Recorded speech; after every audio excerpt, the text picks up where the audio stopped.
commencer.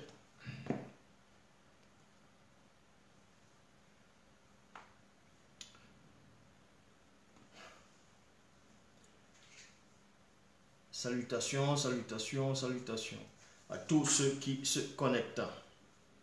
Salut, salut, salut, Sandrine et Poupa, Franck, Laurence, Virginie Deloba, Fatouma, Ami, Annie, Kadjoani. Donc, on va pas tarder à commencer l'enseignement. Myriam, salutations. On va pas tarder à commencer l'enseignement. L'enseignement va être solide, comme tous les vendredis, comme tous les exaltations d'ailleurs. Donc, connectez-vous, connectez-vous. Salut à tout le monde, salut à tous ceux qui se connaissent. Gengeti, Bodo, Astrid Deloba, Eva Rachel, Danidan. Connectez-vous, connectez-vous. Et durant l'enseignement, vous allez partager l'enseignement. Naïké, Catherine.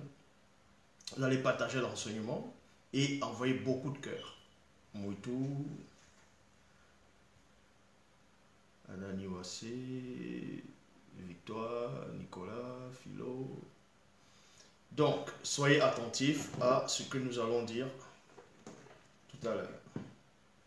Géraldine, Alfred, Valdemir Ballet. Salutations Valérie, à tout le monde, Geneviève. Donc, nous n'allons pas tarder à commencer l'enseignement. Pour ceux dont je n'ai pas, on va dire, cité les noms, Ngol, Belinda, Samuel, Madiguiche, Clovis. Donc, on va commencer l'enseignement. Nous sommes vendredi dans cette époque. Vendredi dans cette époque. Et vous avez dû voir le poster qu'on devait faire l'enseignement sur les apôtres. Y a-t-il encore des apôtres de nos jours? Vous savez que quand vous parcourez un peu les enseignements, bon, les ensemblées un peu partout, dites religieuses, ou les églises dites de réveil, il y a ceux qui se donnent des titres des pasteurs, bishop, maréchal, apôtre, diacre, prophétesse, inspiré, archibishop, loin de l'éternel, général des généraux, ainsi de suite. D'autres disent même qu'ils sont le bras droit de Dieu, le bras gauche. Bref, chacun va essayer de trouver un délire pour épater les auditeurs, pour épater ceux qui sont en face, pour frapper l'intellect de plusieurs personnes, mais ils savent en eux-mêmes qu'ils sont des tonneaux vides, des fontaines vides, dépourvues de l'eau potable. Donc ici, nous allons d'abord, premièrement, aller dans le livre de l'Apocalypse. On va vous donner la distinction entre c'est quoi les pasteurs, parce que vous savez qu'un pasteur, la définition d'un pasteur, c'est un berger, déjà un. Et certains pensent que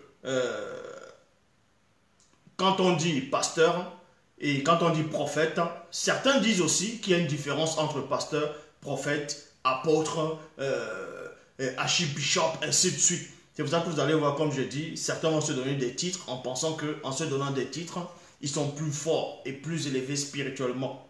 Or, c'est complètement faux. On va donc dévoiler le mécanisme ici. Donc, premièrement, dans le livre de l'Apocalypse, chapitre 2, verset 2 à 3 dans la Bible, il est dit « Je connais tes œuvres, ton travail et ta persévérance. » Il y a un point ici. Donc, on vous dit ici, Lakisabé, donc on va appeler Jean dans les Bibles actuelles classiques, a eu une expérience hautement spirituelle, très élevée, très intense. Il est sorti de son corps physique. Il s'est retrouvé dans un plan spirituel très élevé. Et là-bas, il a vu plusieurs choses qui se produisaient de l'autre côté. Il a vu, bref, il y avait une entité. Dans la vraie version, c'est un veilleur, mais dans les Bibles classiques, c'est un ange qui le guidait. Mais beaucoup de gens ont confondu cet ange-là avec celui dont ils vont appeler Jésus-Christ ou Jésus de Nazareth. Ils disent que c'est Jésus qui est apparu à Jean à l'île de Patmos, l'Apocalypse 1. Or, parce que ce soi-disant personnage dit je suis l'alpha et l'oméga, et le vivant, j'étais mort, voici je suis vivant au siècle des siècles, je tiens les clés de la mort du séjour de mort. Ça n'a rien à voir. J'avais démontré que ce n'était pas le Christ, ce personnage, c'était une entité qu'on avait envoyée. Mais bon, ici, on n'est pas en train de parler de ça. On va plutôt vous dire par rapport à l'Akisabé dans le livre de l'Apocalypse. Donc, l'Akisabé qui est Jean, selon les Bibles classiques, est sorti de son corps. Et durant son voyage spirituel, il a vu des choses du passé, du présent et du futur. Donc, Jean était un apôtre, vous voyez. Et en ce moment, il est en train de voir des choses. Et dans ce qu'il est en train de pénétrer, de voir en profondeur, selon aussi son niveau spirituel, on avertissait à plusieurs personnes sur la terre que quand Jean, selon la bonne version, va retourner, il va écrire des lettres, il va écrire pour envoyer à certaines personnes dont on va accuser dans le plan spirituel. Ici, on vous dit que je connais tes œuvres, donc tes œuvres dans la foi, tes œuvres dans la spiritualité, tes œuvres dans le combat spirituel, dans l'obéissance, dans la sanctification. Je connais tes œuvres, ton travail et ta persévérance. Il y a point. Je sais que tu ne peux plus supporter les corrompus. Il y a point ici. Tu as spirituellement usé de discernement sur ceux qui se disent apôtres, mais qui ne le sont pas. Et tu as démasqué leur imposture. Et tu les as trouvés menteurs. Il y a point ici. Donc, dans le livre de l'Apocalypse, chapitre 2, versets 2 à 3, dans la Bible, on nous apprend que par l'intermédiaire de l'apôtre Jean, il devait avertir un groupe de personnes sur la terre, plusieurs personnes, plusieurs croyants déjà sur la terre, qui avaient néanmoins des portes d'entrée, vous voyez, et il devait fermer ces portes d'entrée là. C'est pour ça qu'on vous dit ici que je connais tes œuvres, ton travail et ta persévérance. Je sais que tu ne peux plus supporter les corrompus.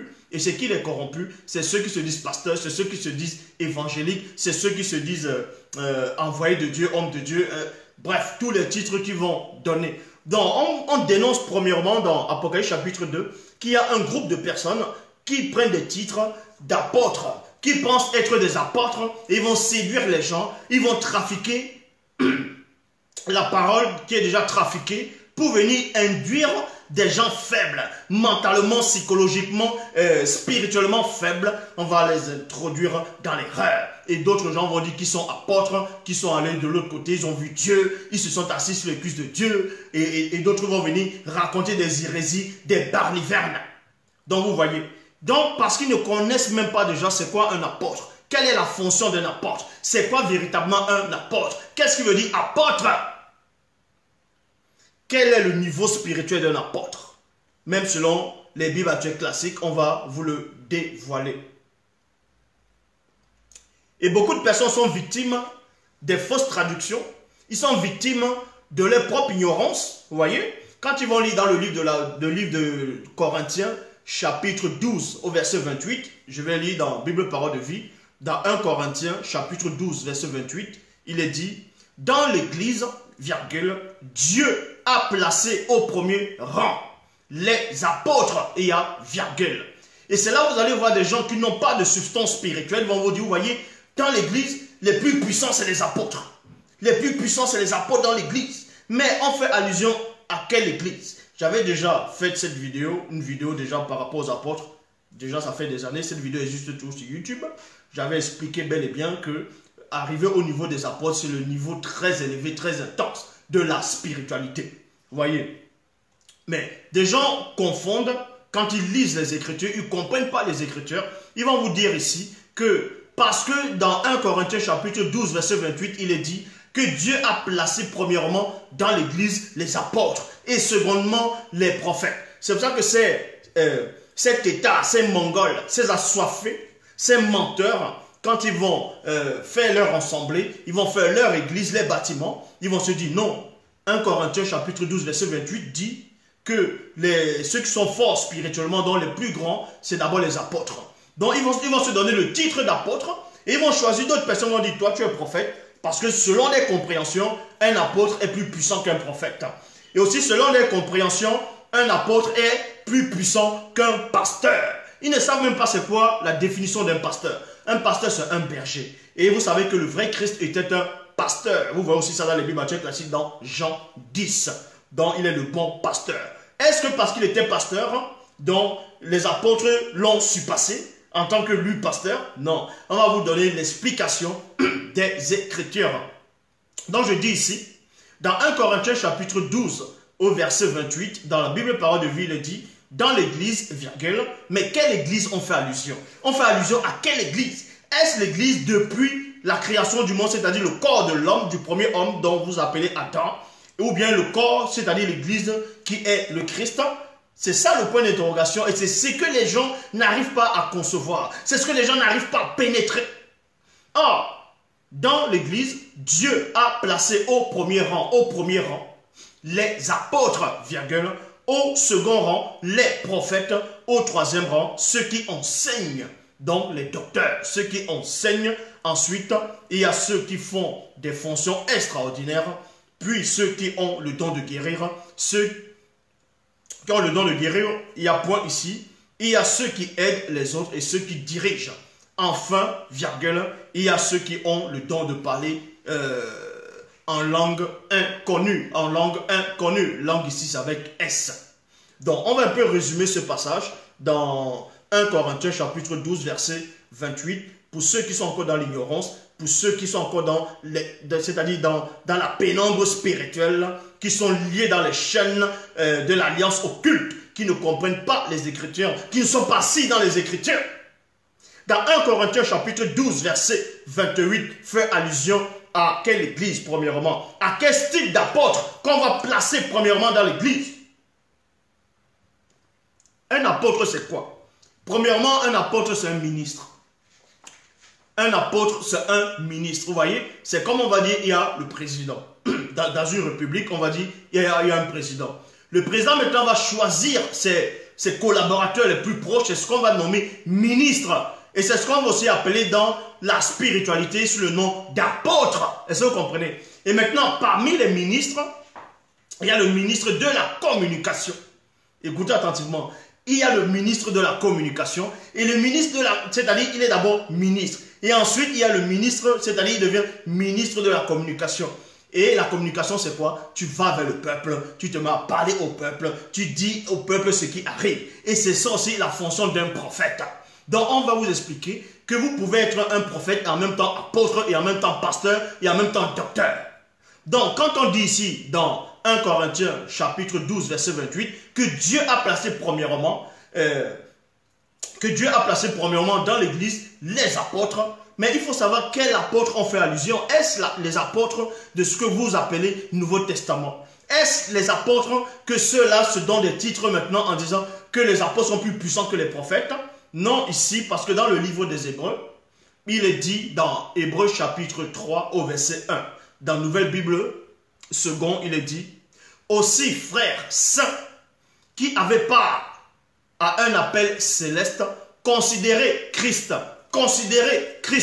virgule, celui que nous connaissons, que nous reconnaissons publiquement comme apôtre et grand prêtre. Il y a point ici.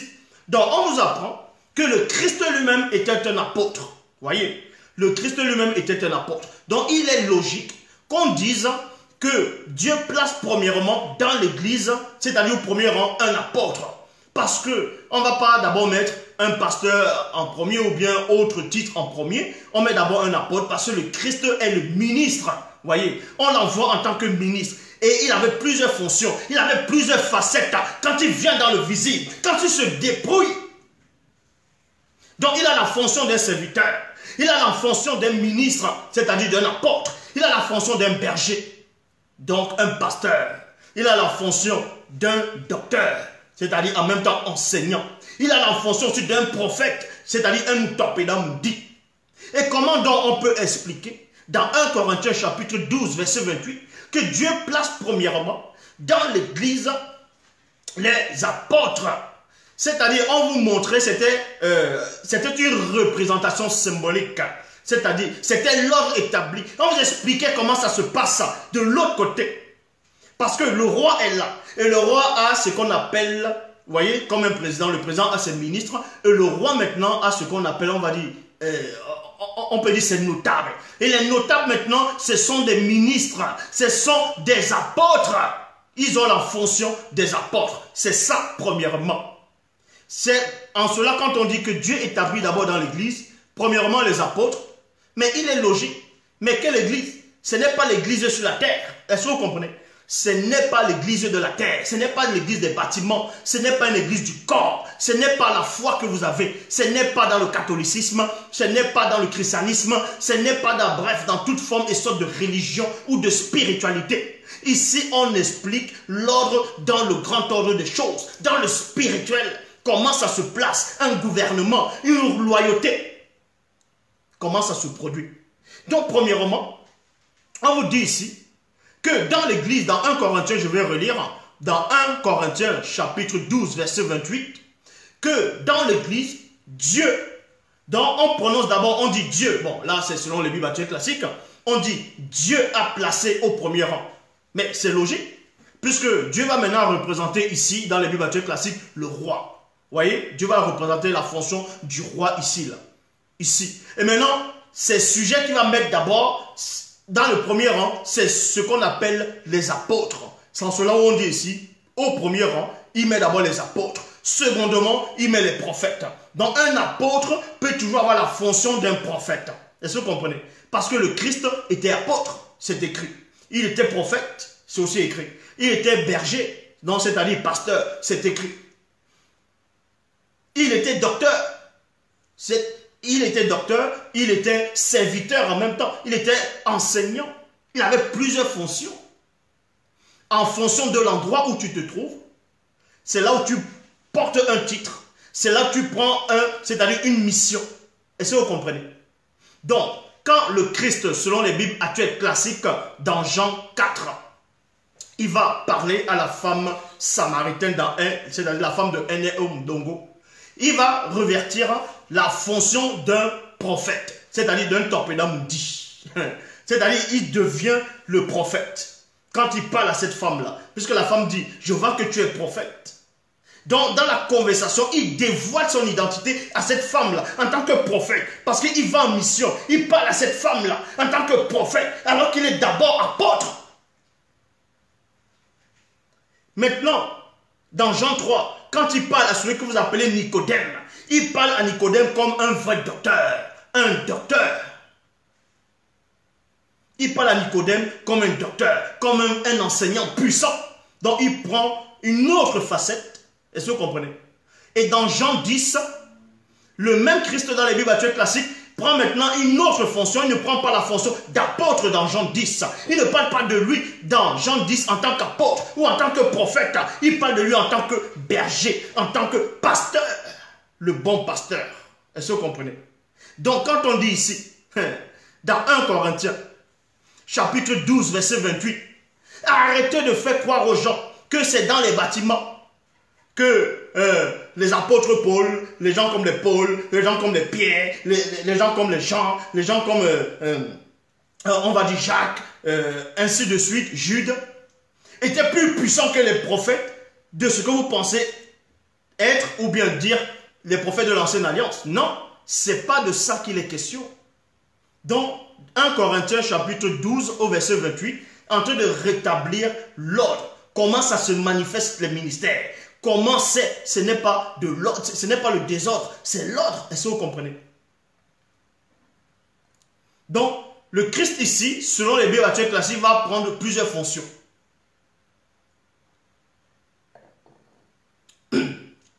Il vient d'abord dans le visible. Quand il vient, certains vont le reconnaître comme le Fils, comme un fils. D'autres vont le reconnaître comme le prophète. L'autre vont le reconnaître comme apôtre. L'autre vont le reconnaître comme le berger. L'autre vont le reconnaître comme le docteur.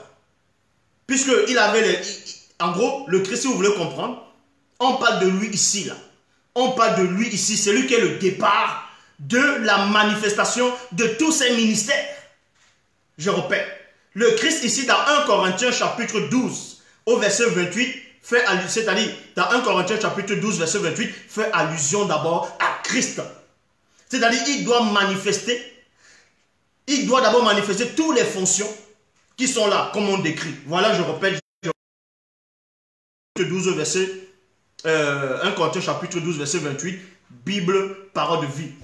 dans l'église, Dieu a placé au premier rang les apôtres. Christ était apôtre. C'est écrit dans Hébreux chapitre 3, verset 1. C'est écrit dans Hébreux chapitre 3, verset 1. Donc, au premier rang, les apôtres. Secondement, c'est-à-dire au deuxième rang, il est prophète. Et dans Jean 3, non, plutôt dans Jean 4, quand Christ parlait à la femme samaritaine, c'est de N.M. Dongo qui est venu puiser dans le puits du puissant Tindi, donc que vous appelez Jacob. Il s'est révélé comme prophète. Donc il avait déjà les deux titres là, les deux fonctions des deux rangs, c'est-à-dire premier et deuxième rang.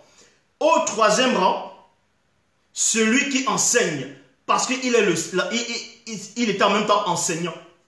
Ensuite, il y a ceux qui font des actions extraordinaires. Le Christ l'a fait. Ceux qui ont le don de guérir, le Christ a guéri. Il y a ceux qui aident les autres et ceux qui dirigent. Le Christ a fait tout ça. Enfin, il y a ceux qui ont le don de parler en langue inconnue. Le Christ pouvait faire tout ça. Donc tout ça là, c'était une manifestation de ses facettes. Est-ce que vous comprenez? C'était une manifestation de ses facettes. Ça, c'était l'initiation.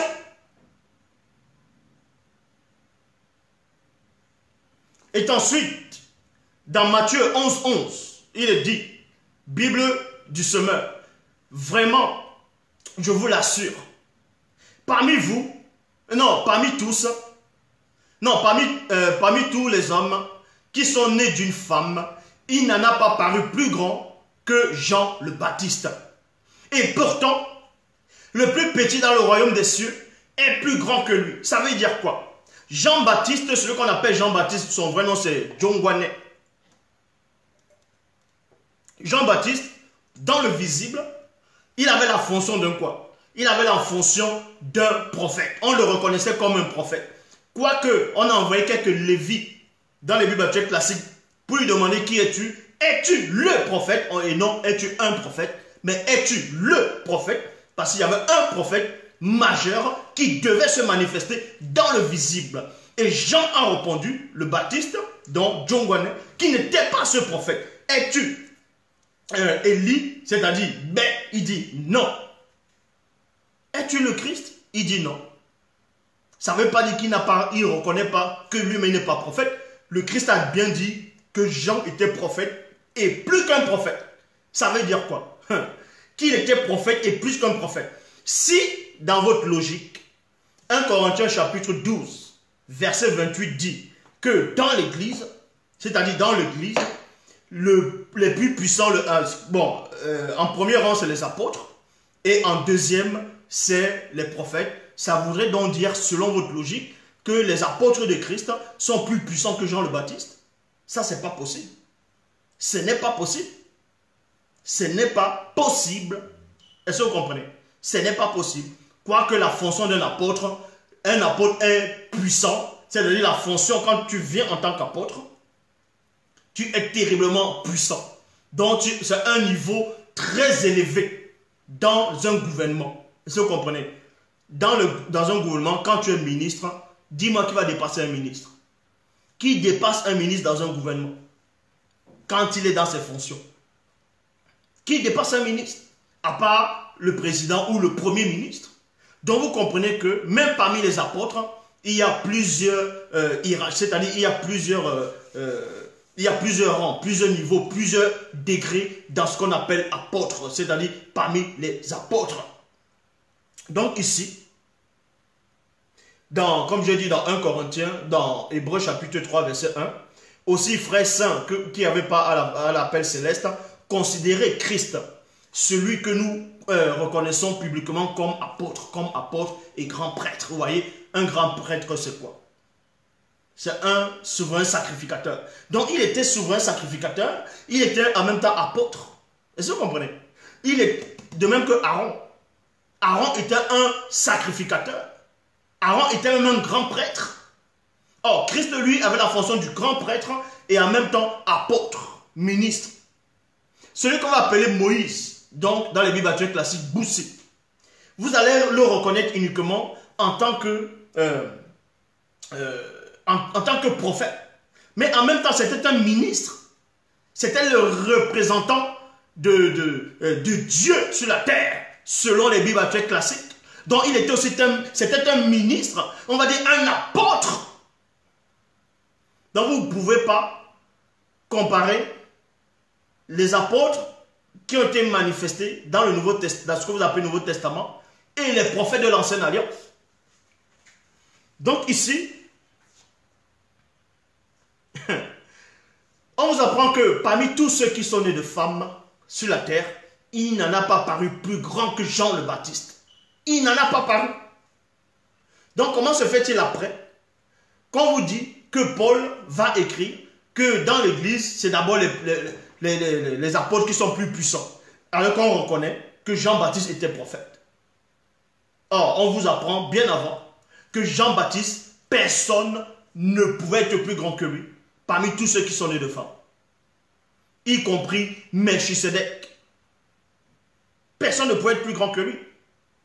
Que ce soit Paul, que ce soit Jean, que ce soit Pierre, que ce soit Thaddée, que ce soit Barthélemy, que ce soit tous ces apôtres de Christ, aucun d'entre eux n'a surpassé Jean le Baptiste.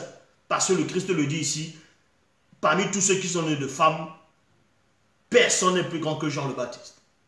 Cependant, le plus petit qui est le royaume des cieux, c'est-à-dire les anges, est plus grand que lui.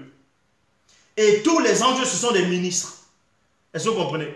Tout ce qu'on appelle les entités du grand ordre des choses, ce sont, on va dire, sont des ministres. C'est en cela où on les appelle les bas, c'est-à-dire les anges, on les appelle les bas mouloloma. Et les apôtres aussi, dans le visible, on les donne aussi le titre de bas mouloloma qui veut dire maintenant apôtre. Donc ministre, envoyé en même temps. Dans la traduction Abbé Filion, il est dit, et plutôt dans la traduction Abbé Martin, il est dit ici, par rapport à Hébreux chapitre 3 au verset 1, il est dit, c'est pourquoi mes frères saints qui êtes participants à la vocation céleste, considérez attentivement Christ, l'apôtre et le souverain sacrificateur de notre profession. Il y a point ici. Donc, quand vous voyez des têtards, des gens qui pensent être des apôtres, mais un apôtre c'est quoi? Pour être apôtre, on te choisit d'abord dans le plan spirituel. Est-ce que vous comprenez? Un apôtre, vous pensez que un président qui a sa tête va aller dans la rue, va choisir n'importe qui pour être ministre? Donc vous voyez des gens qui viennent, ils se disent, non, je suis apôtre. Vous pensez qu'on devient apôtre comment? Que c'est un homme qui te choisit, et tiens, toi tu es mon apôtre, toi tu es mon apôtre. C'est pas comme ça que ça se passe. Vous pensez que sur la terre, quelqu'un se lève et dit, tiens, il faut que je devienne pasteur. Ah tiens, je suis pasteur. Pour être pasteur, on te choisit depuis le grand ordre des choses. Que ce soit pasteur, que ce soit apôtre, que ce soit docteur, enseignant, prêtre, c'est d'abord sont des fonctions spirituelles. Est-ce que vous comprenez? Donc si vous n'êtes pas dans la vérité, si vous êtes dans le faux, si vous acceptez adorer ce soi-disant Jésus, où il y avait Adonai, Elohim, Jéhovah l'éternel, celui qui n'existe pas, comment vous allez vous prétendre être des apôtres? Comment vous allez vous prétendre plutôt être des enseignants, des docteurs, des prêtres, des sacrificateurs, des docteurs de la loi? Mais comment? Puisque vous êtes tous dans le faux.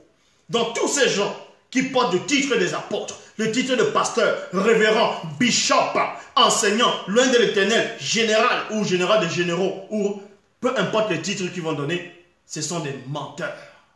Je répète encore, il n'y a aucun pasteur, aucun homme de Dieu sur terre. Je répète, le Créateur n'a envoyé personne à part celui qui est en face de vous. Donc vous comprenez ici, qu'on ne se lève pas le matin et on dit, on devient apôtre ou bien enseignant. Non, c'est pas comme ça que ça se passe. C'est comme si quelqu'un va se lever dans une république, dans un pays, il dit, moi je suis ministre. Et il va au quartier, il dit, je suis le ministre de la Défense. Je suis ministre de la Défense. Mais qui t'a mis ministre de la Défense? C'est le président établi qui t'a mis ministre de la Défense. L'armée te connaît. Tu vas dire non, je suis le ministre des Finances parce que tu as combien? 3 000 francs CFA ou 300 euros dans ta poche ou 300 dollars dans ta poche. Tu vas dire ah non, je suis ministre de l'économie. On doit te nommer. On doit te nommer. On te nomme d'abord. Donc on ne doit pas s'auto-proclamer messager. Et c'est là ils vont venir, ils vont dire Dieu m'a dit, Dieu m'a dit. Non, c'est Dieu qui m'a envoyé, c'est Dieu qui m'a donné mon ministère. Quel Dieu? Le soi-disant créateur dont tu dis être Dieu, il ne peut pas te dire que Dieu, même le mot Dieu, est faux. Que Dieu, ça veut dire Zeus. Dieu veut dire Zeus. Donc c'est déjà, déjà le faux. Ce Dieu-là ne peut pas te dire que tu es déjà dans le faux, tu es dans le mensonge, les Bibles que tu lis sont trafiquées, le Jésus que tu crois, le Jésus de Nazareth, le Jésus, peu importe, le Yoshua, Amashia, que lui-même c'est une invention des faux juifs qui se prétendent être le peuple de Dieu. Donc ce Dieu n'est pas capable de vous le dire. Il est juste capable de dire, va libérer mon peuple, va, je t'ai choisi en tant que pasteur, je t'ai donné la révélation pour être apôtre, pour être prophète. Vous savez c'est quoi un apôtre? Vous savez la disposition spirituelle d'un apôtre? Vous savez la puissance qu'un apôtre a? En tant qu'apôtre, quand il remplit sa fonction? Donc, on vous dit ici, déjà comment on établit les apôtres, même dans ce que vous appelez dans les Bibles classiques. Vous allez comprendre que dans Essombé chapitre 54 au verset 8, Essombé 54 verset 8, il est dit, c'est pourquoi frères et sœurs, qui avaient part à la vocation céleste, considérez Joch-Isabé et le deuxième qui sont apôtres et grands prêtres de l'Oba, de la foi que nous confessons. Dans Koudoumane chapitre 23 verset 1 à 3, ici c'est le choix des apôtres. Mais quand vous lisez dans les Bibles classiques, on vous dit que quand le Christ allait choisir les apôtres, il y avait beaucoup d'adeptes, beaucoup de disciples. Beaucoup de disciples, beaucoup d'adeptes. Il est allé sur la montagne, il a prié toute la nuit. Et le matin, il est venu, il a choisi 12 apôtres. 12 personnes auxquelles il a donné le nom d'apôtres. Et maintenant, quand vous lisez même dans Jean 17, par rapport à la prière sacerdotale, il dit quoi? Je n'ai perdu aucun de ceux que tu m'as donné. On vous dit d'abord que le Christ lui-même a choisi les apôtres. Mais dans la prière sacerdotale de l'initiation, il donne encore la révélation que, soi-disant dans les Bibles classiques, que c'est Dieu qui a choisi les apôtres, que c'est Dieu qui a établi les apôtres. Parce que quand on établit un apôtre, il a l'onction. Un apôtre a le cachet, il a le mandat. Est-ce que vous comprenez? Du spirituel, ça se voit en lui. Il n'est pas dans la négation, il n'est pas dans l'antiphrase, il n'est pas dans l'antivérité. C'est ça un apôtre. C'est un ministre. Il a l'autorité spirituelle. Pas cet état, ces mongols. Ils sont là, ils disent, ah, je suis apôtre. Ils sont là, ils disent qu'ils sont apôtres. Ils ne savent même pas c'est quoi un apôtre. Ils viennent raconter des inepties, du n'importe quoi. Donc, dans Koudoumane chapitre 23, verset 1 à 3, il est dit, en ce temps-là, Joch-Isabé se rendit à la montagne pour prier. Et il passa toute la nuit à prier l'Oba. Et durant la nuit, virgule, dans les Bibles classiques, on ne vous dit pas ce qui s'est passé durant la nuit. Quand le Christ, c'est-à-dire le vrai Christ, Joch-Isabé, et non votre faux Jésus-Christ là, il est en train de prier. On dit ici, durant la nuit, les Ebadambo-Dima Moundima Bobé, c'est-à-dire les satyres, les démons en forme de bouc, prirent la fuite à cet endroit, à la vue de Joch-Isabé, où se trouvait la montagne. Et dès que le jour fut manifesté, il appela ses adeptes et il en choisit 12 parmi eux, auxquels il donna le titre de Ba, c'est-à-dire de Namuloloma, c'est-à-dire apôtre.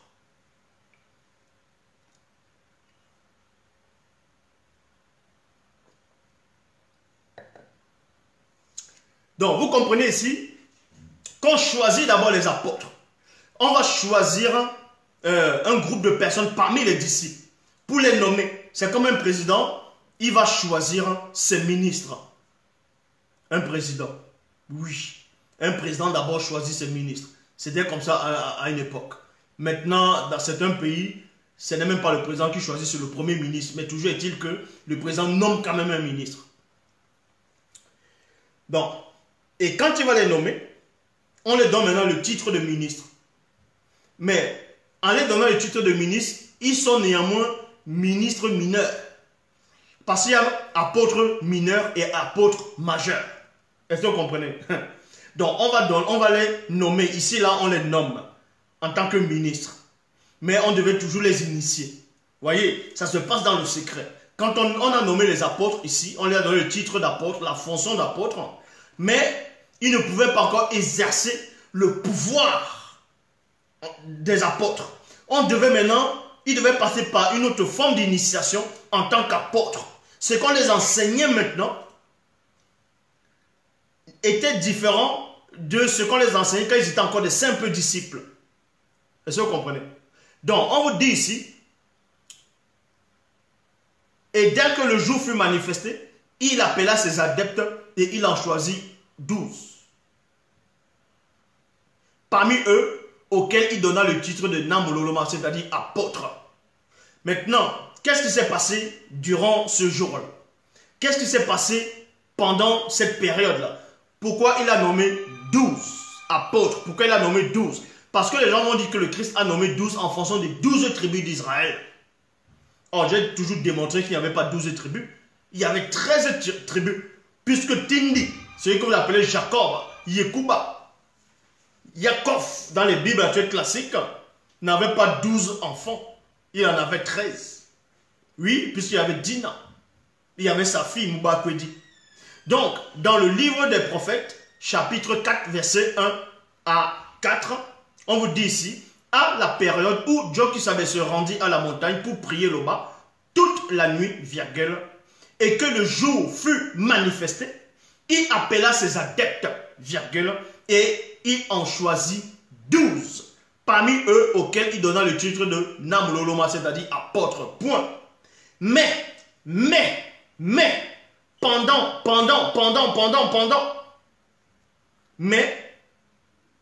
pendant qu'il établissait ses apôtres, virgule, non loin de l'endroit, un jeune homme noir initié fut établi spirituellement. Ce jeune homme était connu sous le nom de Nyoso, donc piétiné. C'est là vous comprenez, c'est là vous comprenez que en gros,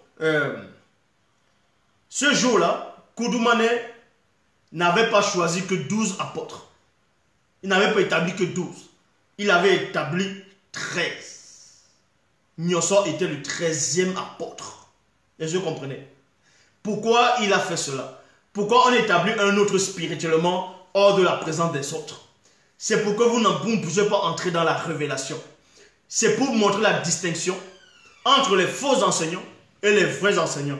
Parce que quand tu es un vrai apôtre, ou bien quand tu acceptes la vérité, tu reconnais par là qu'il n'y avait pas que 12 tribus d'Israël, il y avait 13. Or, tous ceux qui se disent apôtres, révérends, bishop, maréchal, diacre, prophétesse, ils vont tous vous dire les 12 tribus d'Israël, les 12 tribus d'Israël, les 12 tribus d'Israël. Or, il y avait 13 tribus. Il y avait 13 tribus d'Israël. Déjà, si vous ne savez pas,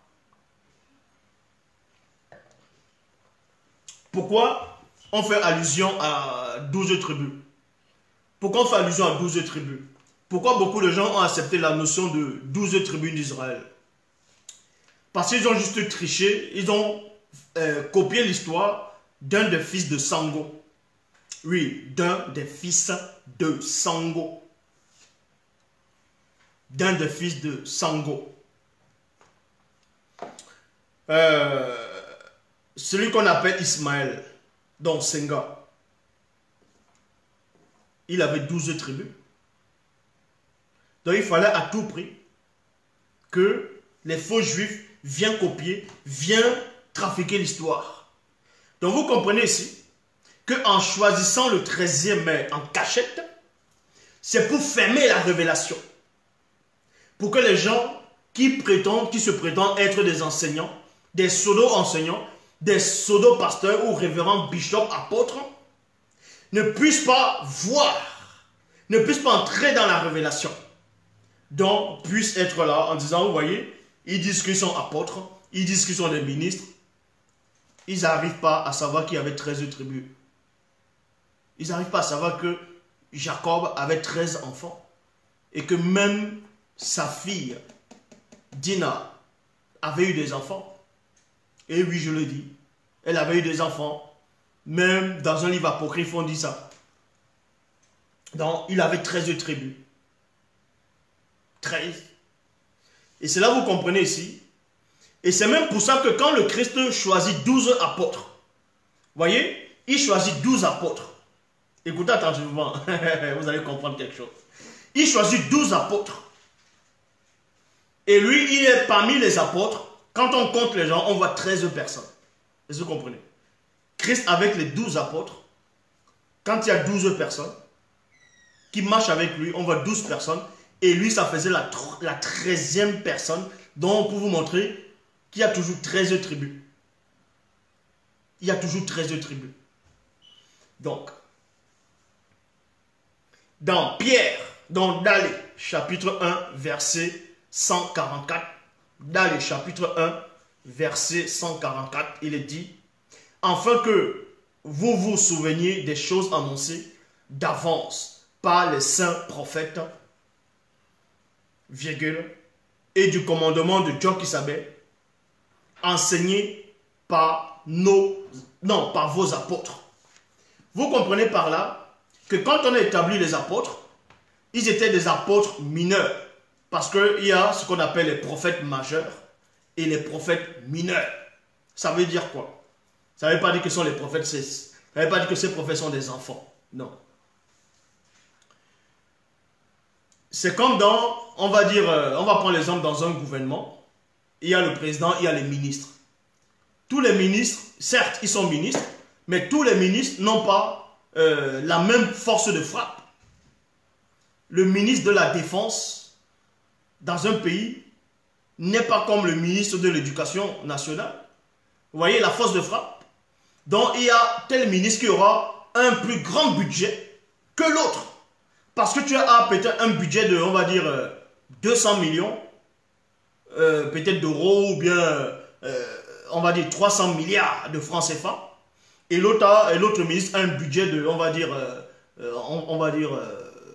200 millions de francs. Mais celui qui a le budget des milliards, est déjà plus puissant que l'autre. Donc, il y a ministre et ministre. De même que parmi les apôtres, eux tous, au départ, c'était des apôtres mineurs. Et on devait les initier pour atteindre la fonction des apôtres majeurs. Exactement comme Jochebed. Exactement comme les Boussi, comme les mecs.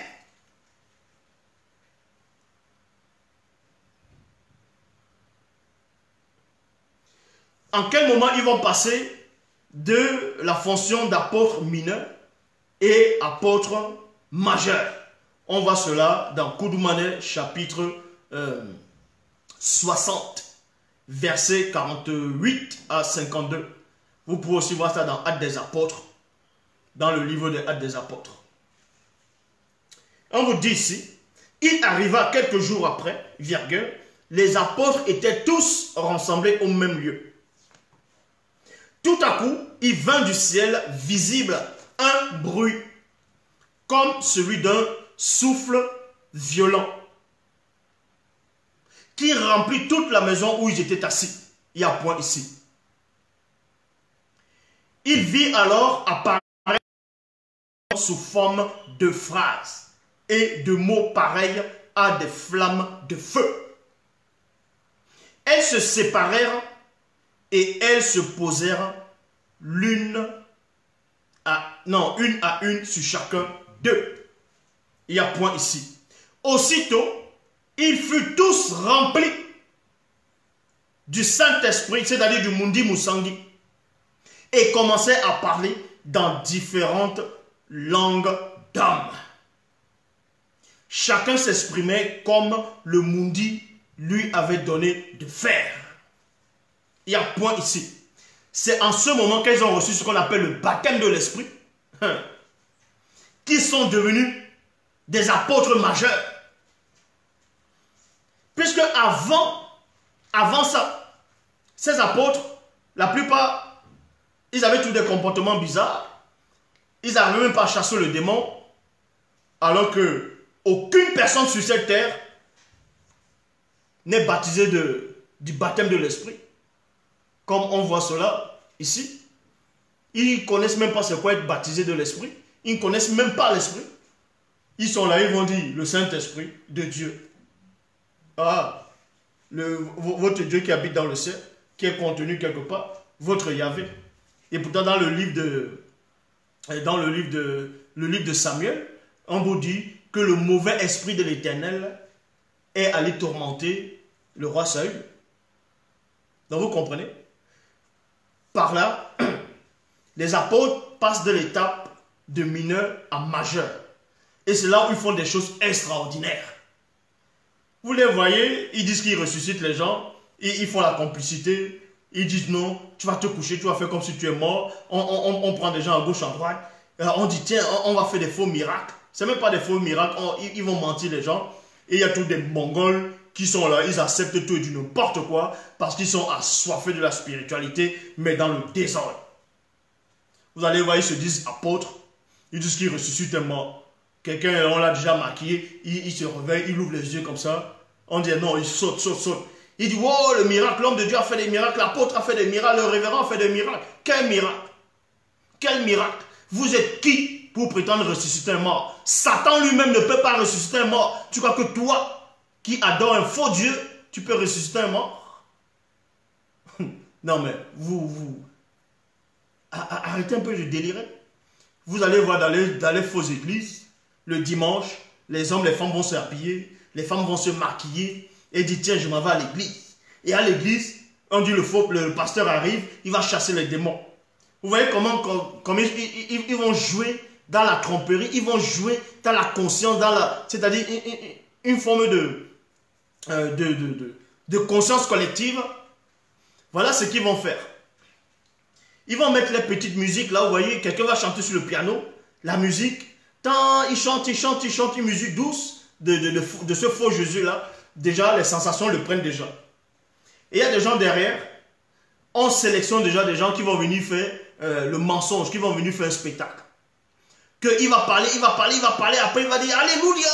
Vous voyez, les gens vont commencer à trembler, on retient les gens par derrière comme ça, les gens tombent, on dit voilà le miracle. Et les gens se mettent à tomber. Tout ça là, c'est le mensonge. Tout ça là, c'est le mensonge. Puisque la plupart des gens, tous les dimanches, ils viennent, et c'est toujours les mêmes gens qui font les soi-disant, qui se font déposséder. Tous les dimanches, on les dépossède le dimanche, ils rentrent chez eux, le démon revient, il revient encore le dimanche au fur et à mesure. Donc vous pensez que le démon est fou pour laisser une femme se maquiller, mettre son rouge à lèvres, son vernis et dire tiens, je m'en vais à l'église, me fais déposséder parce que le démon va te laisser faire tout ça. Là. Pour que tu partes à l'église, on le fasse sortir là-bas. C'est écrit où ça? C'est écrit où? Vous n'avez pas lu dans les Écritures que même quand votre soi-disant Jésus voulait chasser les démons, comment les démons faisaient d'abord avant de sortir? Deux fois, ils jettent l'autre dans le feu, ils jettent l'autre. C'est-à-dire le démon, il se débat. Et vous pensez que c'est vous, vos soi-disant pasteurs des têtards. Vous dites être des pasteurs, vous dites que vous chassez les démons. Vous chassez quel démon? Vous savez vous-même que c'est du spectacle. Vous mentez, vous n'avez même pas honte. Vous n'avez même plus honte. Vous osez jouer avec la spiritualité, avec les sentiments, la foi. Vous osez. Vous pensez que vous n'allez pas mourir, que vous n'allez pas rendre compte de l'autre côté. Vous pensez que vous êtes immortel parce que vous cherchez la gloire des hommes. La gloire des hommes vous fait du bien. On dit tu es homme de Dieu, il est là, dit ouais, c'est homme de Dieu. Il lève la tête comme ça là. Tu penses que tu ne vas pas mourir? Mais tu te prends pour qui? Toi qui te dis pasteur enseignant, toi qui es là, tu es là. Tu te dis révérend, bishop, apôtre, tu te prends pour qui? Je dis, tu n'es rien du tout. Tu n'existes même pas. D'où on se manifeste, tu n'existes pas. Est-ce que tu comprends? Donc, on vous dit ici que dans Koudoumane 60, verset 52, quelque temps après, les apôtres parcourirent les territoires de Ouassemoutonga, c'est-à-dire Afrique centrale, et annonçaient la bonne nouvelle aux non-initiés, excepté aux blancs et aux sans-mêlés. Il y a point ici. Les apôtres ici, là, après le baptême c'est-à-dire quand ils ont reçu la sainte présence, ils sont devenus des apôtres qualifiés, dont les apôtres majeurs. Ils pouvaient aller partout maintenant, là, c'est-à-dire ils pouvaient aller enseigner, affronter les gens. Est-ce que vous comprenez? Puisque avant, celui qu'on appelait Pierre, il avait peur de mourir pour la foi. Puisqu'il a dit qu'il ne connaissait pas le Christ, il a renié. Là, parce qu'il était encore un apôtre mineur. Il était un apôtre mineur. Mais quand il a reçu le baptême, mais c'est pas le même Pierre là qu'on arrêtait, on mettait en prison et il ne fouillait plus. C'est pas eux maintenant qui résistaient aux autorités. C'est pas eux. Donc les gens ils sont là, ils confondent. Ils ne savent même pas c'est quoi avoir la sainte présence, c'est-à-dire dans le baptême. Vous savez comment ça se manifeste quand vous êtes baptisé de l'esprit? Comment ça fait dans votre corps, dans votre esprit? Vous pensez que vous allez... Non mais sérieux. Ils sont là, ils inventent des histoires. Ils disent, non Dieu m'a dit. Ils inventent des fausses visions. Il y a le Mongol qui est là-bas là, en Côte d'Ivoire qu'on appelle Kakou Philippe. Il vient raconter des hérésies, des inepties. Qu'il est le dernier, que en gros, à part lui, il est le dernier prophète. Mais tu sais c'est quoi être un prophète? Tu sais c'est quoi un prophète? Un prophète, vous pensez qu'un prophète c'est quoi? Quand on se lève le matin, on devient un prophète. Un prophète dans la langue originelle, c'est-à-dire le doigt là, c'est Moutopeda Mundi. Moutopeda Mundi. Je dis bien, Moutopeda Mundi. C'est-à-dire que le Mundi, la sainte présence est en toi. Est en toi. Et quand tu parles, c'est avec précision. Oh, tu ne tâtonnes pas. Tu ne tâtonnes pas. Vous allez les voir. Ils vont faire pas des faux miracles. Ils vont abuser des gens naïfs là-bas dans les faux assemblées. Et ces gens-là, ils ne comprennent rien. Non, mon prophète a dit. Mais tu n'as même pas honte quand tu dis ton prophète a dit. Ton prophète. Ah, ton prophète.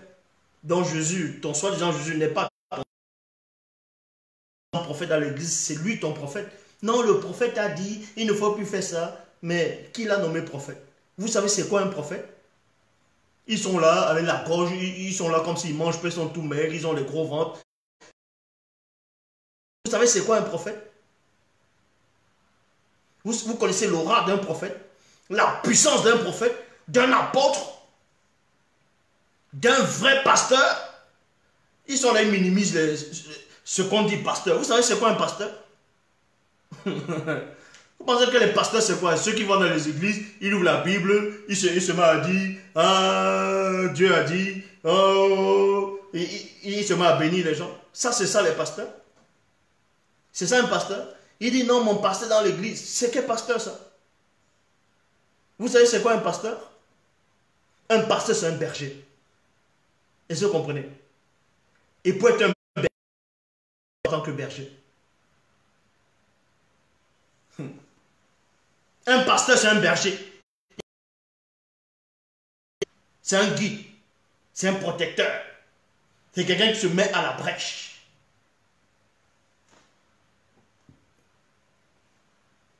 Donc, dans Jude, chapitre 1, verset 20, il est dit, mais vous, bien-aimés, retenez, dans Jude 1, 20, tout dans la Bible, mais vous, bien-aimés, retenez, non, souvenez-vous des choses annoncées d'avance par d'autres apôtres, comme moi. Là, c'est Jude qui parle là. Il dit, mais vous, bien-aimés, souvenez-vous des choses annoncées d'avance par d'autres apôtres. Ces autres apôtres, c'était des apôtres majeurs. Comme moi, parce que Jude lui-même, c'était un apôtre. majeur. Est-ce que vous comprenez? Donc, dans Pierre, chapitre 1, verset 154, il est dit, croyez que la patience envoyée par le verbe de Loba, non, croyez que la patience envoyée par le verbe de Loba est votre salut, comme notre bien-aimé et apôtre et son bec, c'est-à-dire Paul, l'a aussi dit selon la sagesse qui lui a été donnée. Point. Parce que ce qu'on appelle Paul dans les Bibles classiques, on l'a choisi aussi comme un apôtre. Il commençait un peu, mais c'était un apôtre mineur. Après, il est devenu apôtre majeur. Et quand Paul, si vous ne connaissez pas la révélation, je vais vous expliquer cette révélation-là. Quand celui qu'on appelle Essombé dans Paul, dans les Bibles classiques, au moment où il a commencé à ouvrir la bouche et il a dit que les autres apôtres n'ont pas travaillé plus que lui, qu'il ne se sent même pas inférieur aux autres apôtres. Mais avant, au début, il disait quoi? Qu'il est le tout petit, il se sentait petit, parce qu'il était apôtre mineur. Quand il est devenu apôtre majeur, il a vu ça. On ressent, on le sait. C'est là où il a dit, il a confirmé de sa bouche que les autres apôtres, dont les Pierre et tout ça là, les gens, n'étaient pas plus puissants que lui. Ils étaient maintenant au même niveau. Donc, montrez-moi donc quelqu'un qui se prétend être apôtre, qui fait comme Paul. Montrez-moi. Montrez-moi quelqu'un qui se prétend être enseignant, pasteur, révérend, qui a la sainte présence, qui parle comme moi. Montrez. Il n'y en a pas. Eh oui. Bible. Quand la tempête, on ne se lève pas le matin et on dit Dieu m'a dit. Dans Pierre, chapitre 1, verset 1, il est dit, moi d'aller, donc d'aller, apôtre. Écoutez attentivement maintenant la révélation. Est-ce qu'il y a encore des apôtres? Je dis non. À l'heure actuelle, il n'y a plus d'apôtres. Pour le moment, il n'y a pas d'apôtres. Il n'y a pas de pasteur. Il n'y a pas de prêtre. Il n'y a pas d'enseignant. Il n'y a pas de révérend.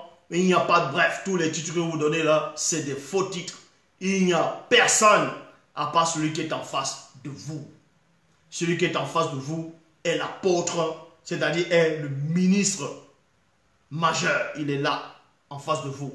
Il est pasteur, il est enseignant, il a toutes les fonctions. Celui qui est en face de vous. Maintenant, quand vous lisez dans Pierre, donc, dans le chapitre 1, verset 1, il est dit, moi, d'aller, apôtre de Djokisabé et du deuxième. Vous voyez? Donc, quand on nomme les apôtres, vous pensez que qui nomme les apôtres? Vous pensez que qui a nommé les gens comme, on va dire, les Boussi, les Bel, Dina, c'est-à-dire les Samuel, tout ça là, les Jérémie, Ézéchiel, tous ces grands patriarches, tous ces prophètes qui ont marqué le temps, leur époque, hein, qui ont transcendé les consciences. Vous pensez qui les a nommés spirituellement? Qui les a nommés spirituellement? Qui les a nommés spirituellement? Donc, vous comprenez par là que beaucoup de gens sont simplement dans la confusion. Sont simplement dans la confusion. Maintenant, on va prendre un autre passage pour vous montrer.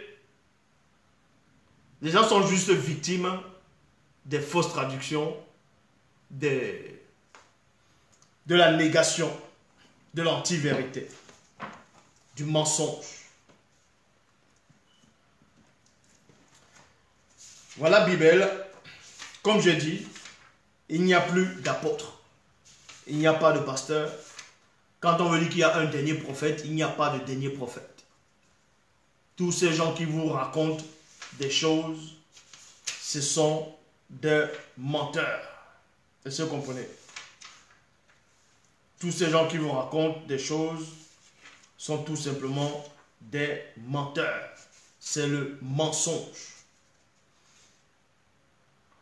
Tous ceux qui se disent pasteurs, révérends, bishop, dans les églises ou peu importe, quelqu'un vient vous annoncer une nouvelle, vient vous parler, n'acceptez pas. Parce qu'on ne les a point envoyés. On ne les a point envoyés. Donc, c'est ce que je disais tantôt, on va lire dans Essombe chapitre 16, comme je lis dans Essombe chapitre 16, versets 8 à 9. Déjà vous êtes rassasiés, déjà vous êtes riches avec moi et les autres apôtres. Vous avez commencé à régner. Car après moi,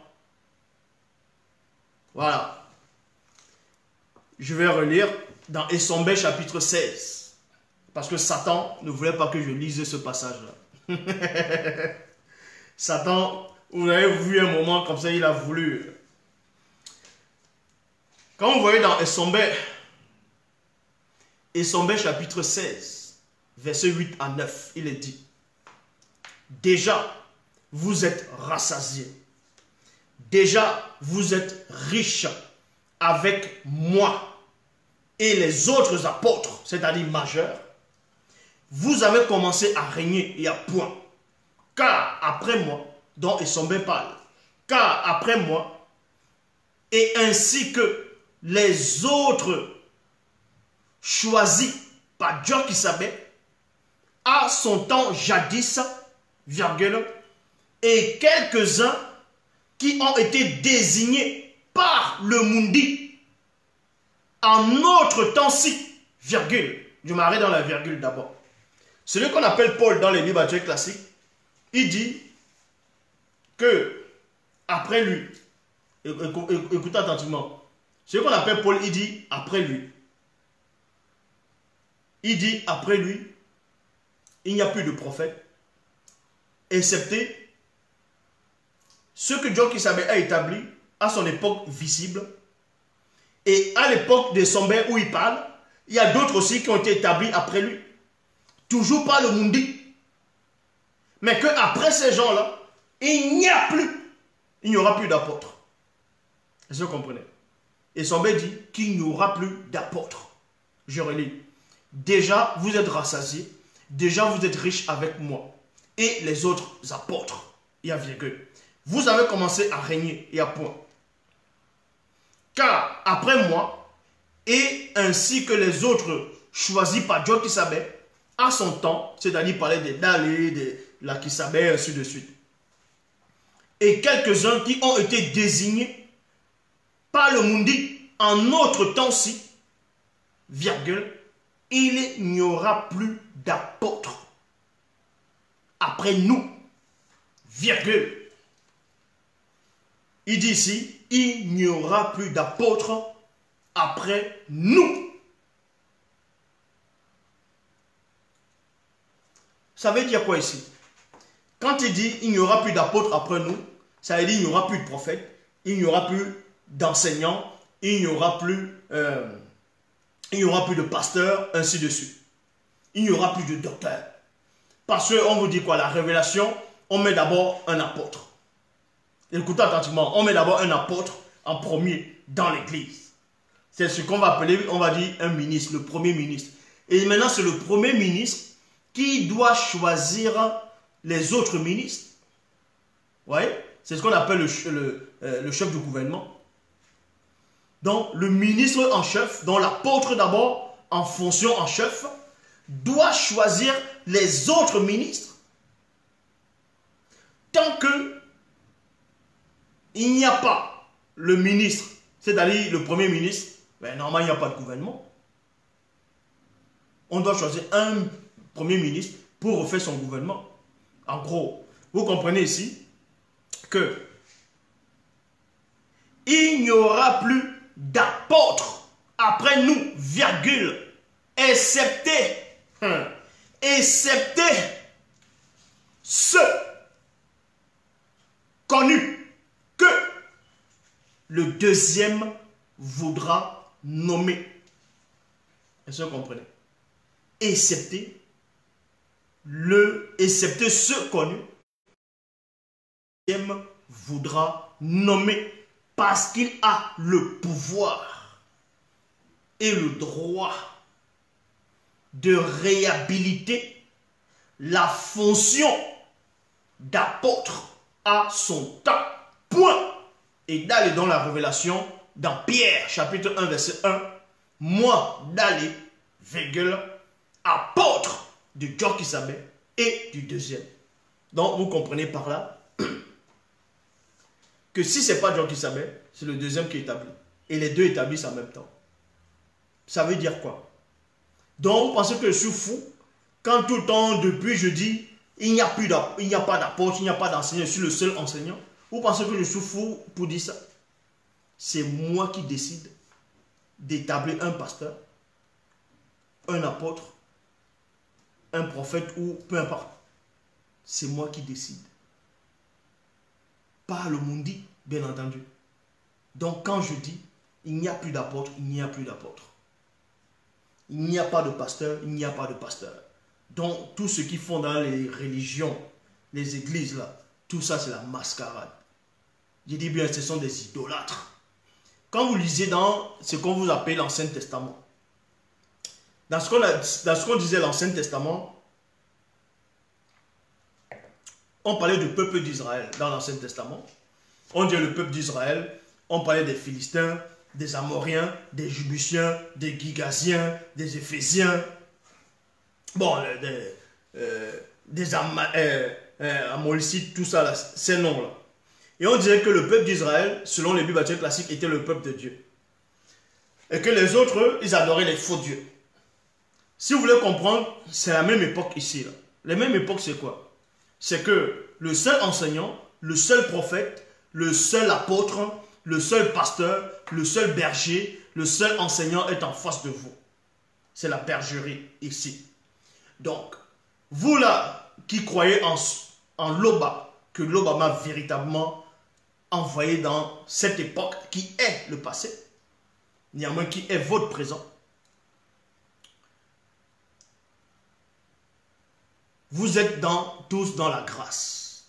Ça veut dire quoi? Vous êtes tous dans la grâce. Et maintenant, donc, vous êtes, on va dire, sorte dans l'abri. Vous êtes comparé à ce qu'eux vont dire le peuple d'Israël. Donc, c'est-à-dire le peuple de Tindi. De Tindi. Et maintenant, les autres religions, ils sont en train d'adorer des faux dieux. Ce sont des idolâtres. En gros, à partir d'aujourd'hui, c'est comme ça qu'il faut voir ces choses-là. Dans les églises dites révélées, ce sont des adorateurs de démons là-bas. Ils adorent un bois, un morceau de bois. Ils adorent quelqu'un qu'ils ont inventé. Quelqu'un qu'on va appeler Jésus de Nazareth, Jésus-Christ, ou bien on va appeler Yahvé, Adonai, Elohim, Jéhovah l'Éternel, peu importe. Ils vont faire des débats, dans les propres débats, eux là-bas, là, ils vont se contredire entre eux là-bas, là. C'est les problèmes là-bas. Ils sont tous dans le faux. Toutes les religions sont caduques. Toute forme de spiritualité. Même si on vous dit que les Noirs, certains Noirs vont venir, vont dire, ils sont des initiés, on les a initiés dans les trucs des ancêtres. Il faut aller devant le cimetière, il faut prier tes ancêtres, il faut prendre le culte des crânes, que parce que les ancêtres faisaient ça, ils versaient de l'huile.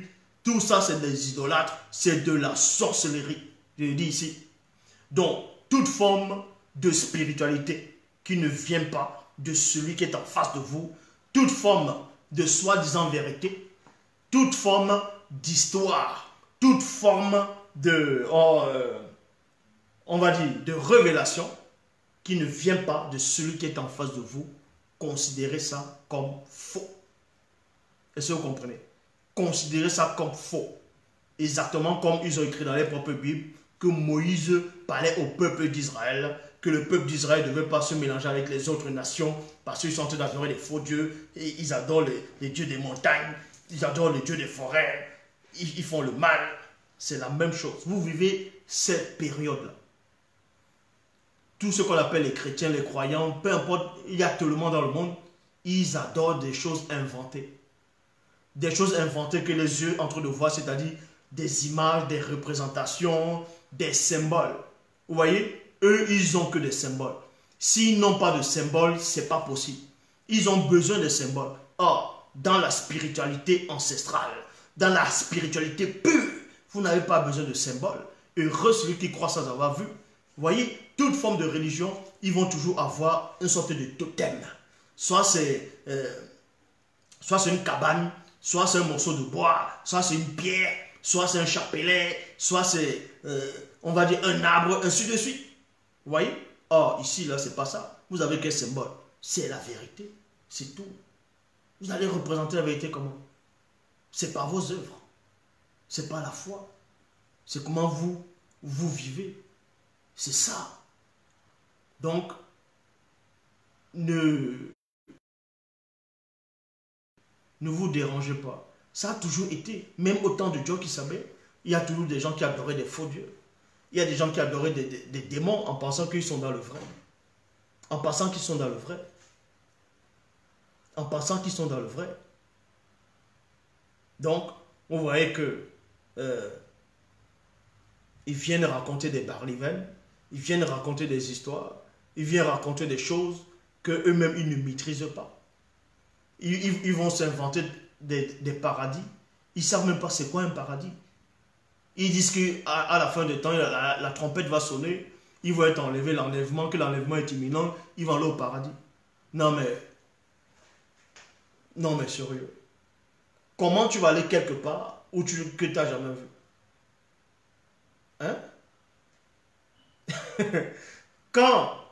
Écoutez attentivement, quand on dit selon les Bibles classiques, on dit à Moïse, je vais t'envoyer dans un pays où coule le lait et le miel. Les gens là vont dire, wow, il y a un pays où le lait et le miel coulent. Vous voyez? Parce qu'ils n'ont pas la révélation. Depuis quand dans un pays le lait et le miel coulent là-bas? Vous avez vu un pays où le lait et le miel coulent? Ça veut tout simplement dire que quand on dit le pays où le lait et le miel vont couler, c'est parce qu'il y a beaucoup de vaches là-bas qui vont produire du lait. Il y a des abeilles là-bas qui vont donner le miel. On n'a pas dit que les miels vont sortir des murs, des arbres ou bien des rochers, des cailloux, que le lait coule comme ça. Et les gens, ils vont croire n'importe quoi. Vous pensez que c'est de science-fiction ou quoi? Et quand on dit à Moïse, va, je vais t'envoyer dans le pays où coule le lait et le miel, vous pensez que quand l'esprit te dit, il ne t'explique pas comment c'est là-bas, là. Il t'explique où tu vas. Nous disons ce que nous savons et là on rend témoignage de ce qu'on a vu. Donc quand on te dit que tu vas aller au paradis, on te donne l'aperçu du paradis. Dans ton esprit va savoir l'aperçu du paradis. Mais quelqu'un qui veut voyager, tu vas aller dans un pays maintenant. Ce n'est pas comme avant, on va dire les explorateurs, ils disent tiens, on va aller dans tel pays, on va aller naviguer. Non, ils ont quand même fait des recherches. Essayer d'examiner comment c'est là-bas avant d'aller s'y installer. Vous pensez que le paradis c'est comment? Vous allez aller dans quel corps? Le décor du paradis c'est comment? Il y a du goudron là-bas. Il y a les nuages là-bas, c'est comment? Hein? Vous pensez que au paradis vous êtes ici là? Celui qui est peut-être dans un autre, loin de l'autre côté, vous allez le voir ou bien vous n'allez pas le voir. Vous allez d'abord marcher pour aller le rencontrer là-bas. Vous ne savez même pas comment c'est la déco du paradis. Ils vont juste vous expliquer qu'il y a des arbres, il y a des fruits. C'est beau, c'est beau. C'est beau de quoi? Explique comment c'est beau. Explique. Tu marches où? Sur de la poussière, sur du sable, sur de l'or. Tu fais comment? Ils vont dire c'est la foi. Quelle foi? Nous disons ce que nous savons et là on rend témoignage de ce qu'on a vu. Donc, n'ayez pas peur. N'ayez pas peur. Je vous le dis ici en direct.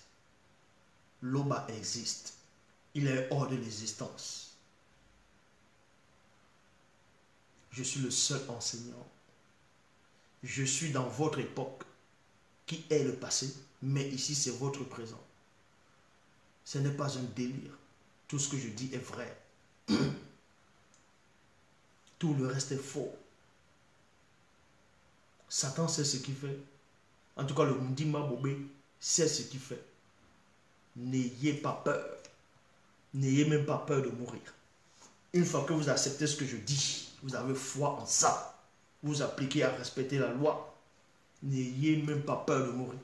Que vous allez mourir, vous allez aller où? Ça va être comment? Quand on va te mettre dans le cercueil, ne dis même pas, et si tu t'es trompé? Tu t'es pas trompé. N'aie pas peur. N'aie pas peur. Je dis bien, n'aie pas peur. Ne doute même pas un seul instant. Ne doute même pas. Vous avez la compréhension, vous avez la réflexion. Vous êtes capable d'analyser, de voir ce qui se passe. Examinez en vous-même. Interrogez votre propre esprit. Entrez dans la méditation. Vous allez voir que entre ce que moi je dis et ce que tout le reste dit dans le monde, toute forme de spiritualité, de trucs, vous examinez selon la logique même, vous verrez que qui c'est qui dit la vérité. Quand vous me voyez, c'est la vérité que vous voyez. Tout le reste, c'est le mensonge. C'est pour ça qu'ils sont nombreux. C'est pour ça qu'on va dire ils sont nombreux parce que vous êtes où, on va dire, dans la réalité de la chute, dans la réalité de l'anti-vérité. C'est où l'anti-vérité se propage. Donc voilà. Il n'y a plus d'apôtres. Il n'y a plus de pasteurs.